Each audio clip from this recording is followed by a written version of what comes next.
Hey guys, and welcome to this Planet Zoo video where I'm going to be showing you the speed builds and talking you through my thoughts when I was building this flamingo cafe. So the way this habitat works is effectively there is a gate on the other side of the bridge, and the guests walk over the gate and the flamingos are on the other side of the gate, as we can see them over here. And there is a cafe inside the habitat that the flamingos can walk through, and we can have a quick look inside. And there's also like a water feature to encourage the flamingos to come inside.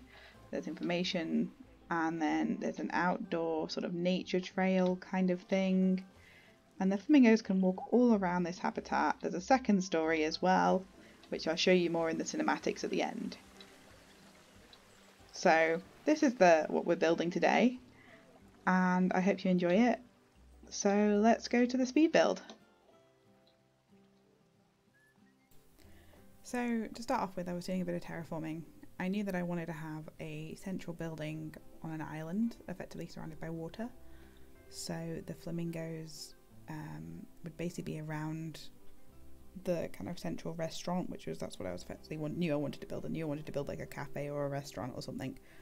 So I was trying to get the guest gate to work, and I wanted it originally so that you would have to enter it here and then you would walk over the bridge, and the bridge would be in the habitat. But unfortunately I couldn't get that to work just because of the terraforming and I think all the water. So I decided in the end I would place it inside on the other side of the bridge and just make it so the flamingos couldn't go over the bridge.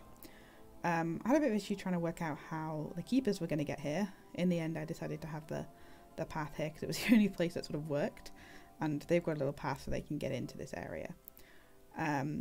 So now we start on the actual building. So I started off by building the path first. I knew I wanted it to be 2-story, to have like a viewing platform kind of on the second floor.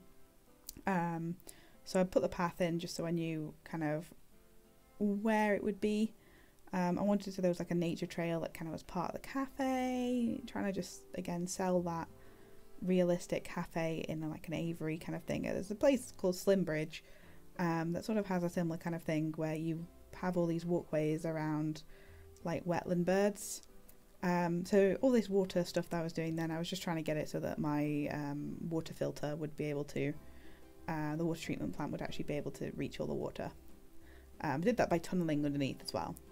So obviously it's a restaurant, so I placed in the restaurant buildings, and then I just started to build the actual building itself. So I knew where all the paths were, this is where the guests were going to be, I knew where the restaurant bits were going to be, and the rest was just decoration. So I made these nice kind of big open windows just because, again, like if you're going to be going in kind of like a cafe like this, you want to be seeing the animals. I mean, one of the perks of this is that the animals can actually walk through the cafe, which I think is cool. If I could modify it more, I'd make it so they wouldn't be able to walk through the cafe, but I do like that kind of like aspect of it, is that they can walk through it.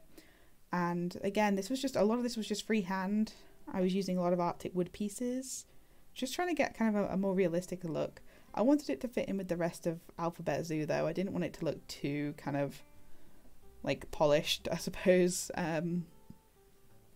A lot of what I kind of have been doing in Alphabet Zoo is just sort of winging it anyway, so there is often this kind of look that it's not entirely like professional, I suppose.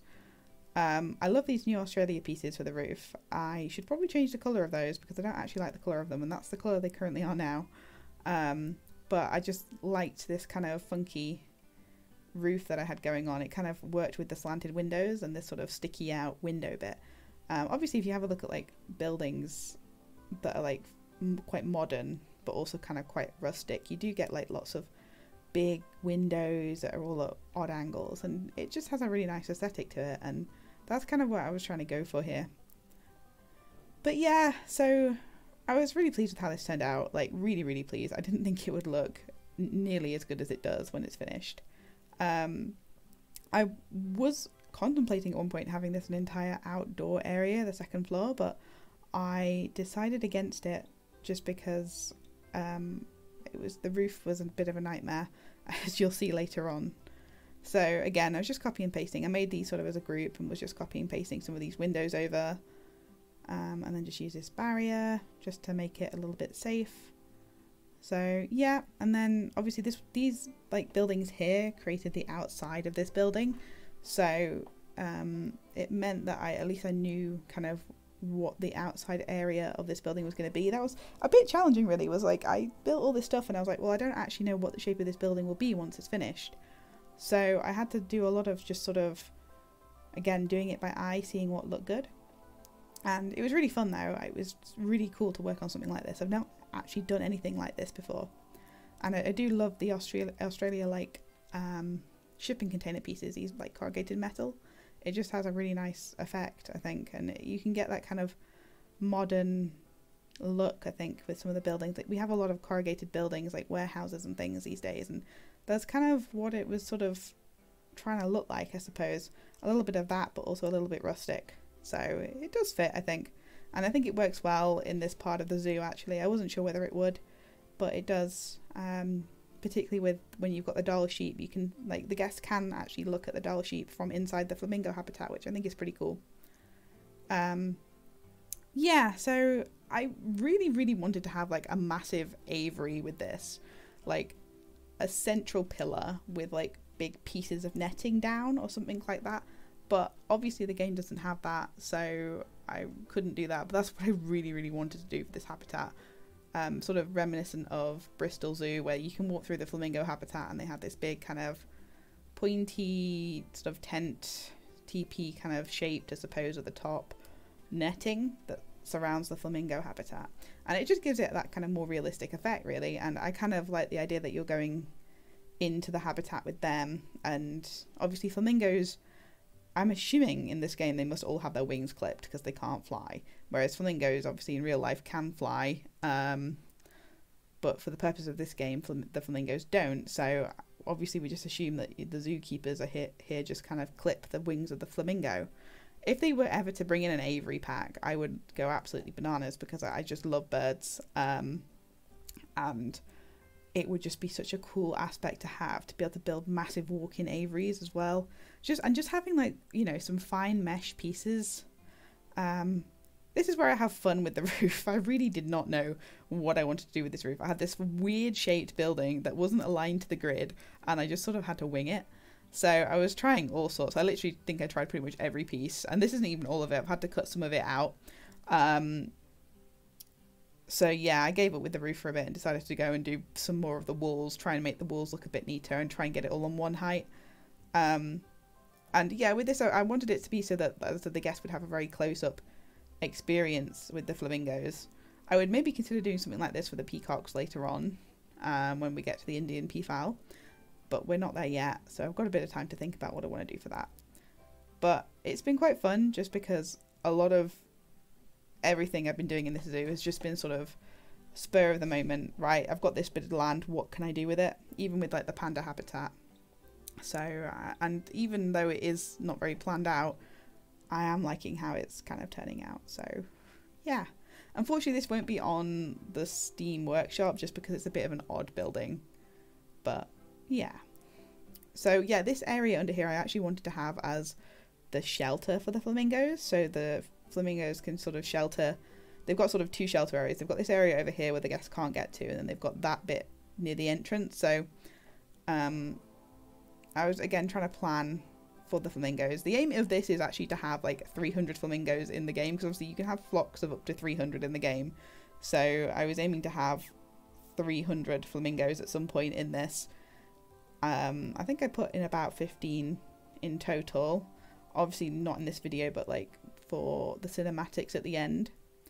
When I build, also it's quite interesting watching myself build, because I find that I'll start one bit and start working on it, and then I'll just sort of get like builder's block where I just don't know what to do anymore, so I just go and build on a different bit. So for this bit I decided, right, I know that this is going to be a flower garden, so I'm going to put some like flowers on it and sort of work this bit out. And it's weird because I just sort of start building one bit and then don't finish it and then go back to it later. I don't know if anybody else does that.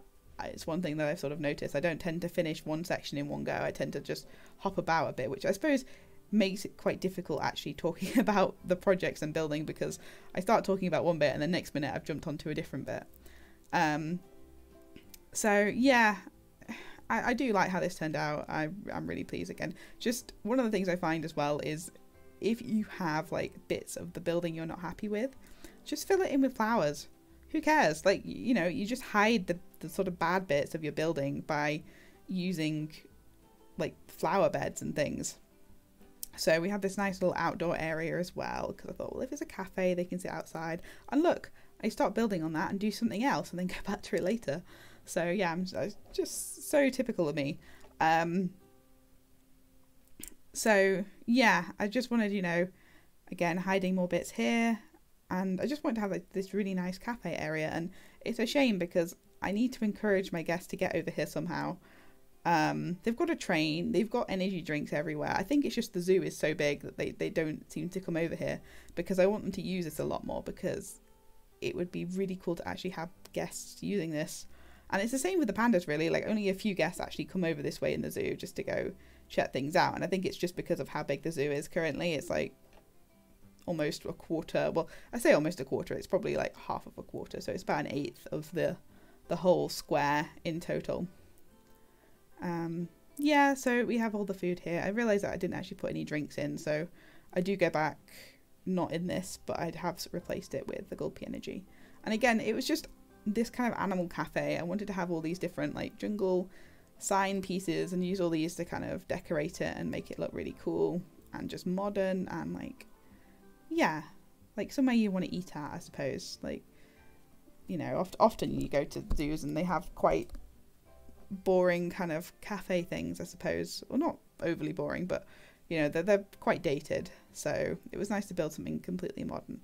Okay, so this is, I literally had no idea what I was doing with the roof.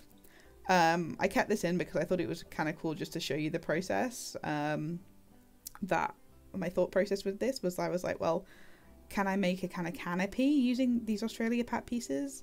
And the answer was no. I did not like how it looked. I did try it and it might be cool for another building, but I didn't like it. And I was going to have plants going across this, but I didn't want it to kind of ruin those beams down there either, so I just kept them how they are. I like how it looks. They're just sort of structural supports. So yeah, this just turned out to be a nightmare, and as you can see in a minute, I just decided, nah, I'm not keeping this. What is the point? Put some more beams in instead. I like that. So yeah, I was just trying to work out what to do with the roof. Do you ever get buildings where you just start building them and it's just such an odd shape and you're like, well, how am I even going to fit the roof in on this? And this was such an extravagant build for sort of my standard that I just had no idea what to do with it.